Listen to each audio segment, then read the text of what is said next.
ഇന്ന് അൽബേനിയയിലെ എൻ്റെ 3rd day ആണ്. അപ്പോൾ ഇവിടെ വന്ന് നമ്മൾ രാവിലെ തന്നെ ബ്രേക്ക്ഫാസ്റ്റ് കഴിക്കാൻ വേണ്ടി വന്നതാണ്. ഇതാണ് ഇവിടുത്തെ വ്യൂ. അങ്ങനെ ഈ അടിപൊളി വ്യൂ ഒക്കെ കണ്ട് രാവിലത്തെ ബ്രേക്ക്ഫാസ്റ്റ് കഴിച്ചു. ഇവിടുത്തെ കോഫി മഗ്ഗിന് കുറച്ചും കൂടെ വലിപ്പുണ്ടായിരുന്നു, പക്ഷെ ടേസ്റ്റ് ഒക്കെ സെയിം തന്നെയായിരുന്നു. ബ്രേക്ക്ഫാസ്റ്റിൽ ഇവരുടെ മെയിൻ സാധനം വെജിറ്റബിൾസും ചീസും ഒലീവ്സും ഒക്കെ, കാരണം കഴിഞ്ഞ ദിവസം ഇതൊക്കെ തന്നെ ഉണ്ടായിരുന്നു. എന്തായാലും ഇവിടെ നല്ല അടിപൊളി ക്ലൈമറ്റ് ആയിരുന്നു, നല്ല വെയിലൊക്കെ ഉണ്ടായിരുന്നു. എനിക്ക് കുറേയൊക്കെ നമ്മുടെ ഇന്ത്യൻ ക്ലൈമറ്റിനോട് തന്നെയാണ് സാമ്യം തോന്നിയത്. അങ്ങനെ ഫുഡ് കഴിഞ്ഞ് റെഡിയായി ഇന്ന് നമ്മൾ ബീച്ചിലോട്ടേക്കാണ് പോകുന്നത്. ഇവിടെ 2-3 ബീച്ച് അടുത്തടുത്തുണ്ട്. ആൻഡ് ഇതിനെല്ലാം അടിപൊളി പേരുകളുണ്ട്. പിന്നെ നമ്മൾ ഒരറ്റത്തു നിന്ന് ഇങ്ങേയറ്റം വരെ നടന്നു നോക്കി. രാവിലെ കുറച്ച് നേരത്തെ എത്തിയോണ്ട് തന്നെ ഇവിടെ അധികം ആൾക്കാരൊന്നും ആദ്യം ഉണ്ടായിരുന്നില്ല. പിന്നെ ഞാൻ കഴിഞ്ഞ തവണ വീഡിയോയിൽ പറഞ്ഞ പോലെ തന്നെ ഇവിടുത്തെ ആ ഒരു വെള്ളവും മണലും ഒക്കെ കാണാൻ ഭയങ്കര അടിപൊളിയായിരുന്നു. അതുകൊണ്ട് തന്നെ ഇവിടുത്തെ ബീച്ചുകൾക്ക് വേറൊരു വൈബാണ് കേട്ടോ. ഞാനിപ്പോൾ ഇവിടെ വന്നിരിക്കുന്ന സമയം ഓഫ് സീസൺ ആണ്. അതുകൊണ്ട് തന്നെ ഇവിടെ പൊതുവേ കുറച്ച് ആൾക്കാർ കുറവുണ്ട്. മെയ് തൊട്ടാണ് ഇവിടുത്തെ മെയിൻ സീസൺ. അതുകൊണ്ട് തന്നെ അവിടെ ആ സമയത്ത് ഒത്തിരി തിരക്കായിരിക്കും. ശരിക്കും പറഞ്ഞാൽ ഇവിടെയുള്ള ഒരു നെക്സ്റ്റ് മന്തിലേക്കുള്ള പ്രിപ്പറേഷൻസ് ആയിരുന്നു ഫുള്ള്. അവിടെ ഇവിടെ എല്ലാം ഓരോ പണികൾ നടക്കുമായിരുന്നു. ഇവിടെ എല്ലാം അവർ ക്ലീൻ ചെയ്യുകയും എന്തൊക്കെ അറ്റകുറ്റപ്പണികളൊക്കെ നടന്നുകൊണ്ടിരിക്കുമായിരുന്നു. കുറച്ച് സമയം കഴിഞ്ഞപ്പോഴത്തേക്കും തന്നെ അത്യാവശ്യം ആൾക്കാരും ബഹളമൊക്കെ ആയി. ഒത്തിരി ആൾക്കാർ മീൻ ഉണക്കായിട്ടേക്കുന്നവർ അവിടെ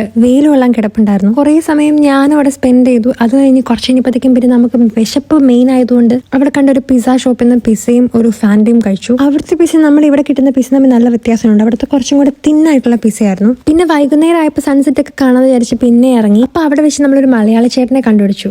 ഈ കൈയിൻ്റെ ഇടയ്ക്കുള്ള ഈ ഓട്ട കണ്ടു. ഇതിലേക്കൂടെ സൺസെറ്റ് കാണാൻ പറ്റുന്ന പുള്ളി പറഞ്ഞു തന്നെ. പിന്നെ അവിടുത്തെ സെപ്റ്റംബർ മാസത്തിലെ പാർട്ടിനെ പറ്റിയും അവിടുത്തെ കുറച്ച് കഴിയുമ്പോഴുള്ള വൈബിനെ പറ്റിയും ആൾക്കാരെ പറ്റിയൊക്കെ പുള്ളി ഒരുപാട് കാര്യങ്ങൾ പറഞ്ഞു തന്നു. അത് കഴിഞ്ഞ് നമ്മൾ പിന്നെയും തിരിച്ച് സറാണ്ട ബീച്ചിലോട്ടേക്ക് പോയി. അവിടെയാണ് ശരിക്കും പറഞ്ഞ വൈബ്, നല്ല ആളും ബഹളവും ഒക്കെ. അതിലെ കുറേ സമയം കറങ്ങി തിരിഞ്ഞ് വന്നപ്പോഴത്തേക്കും വിശപ്പ് വന്നു.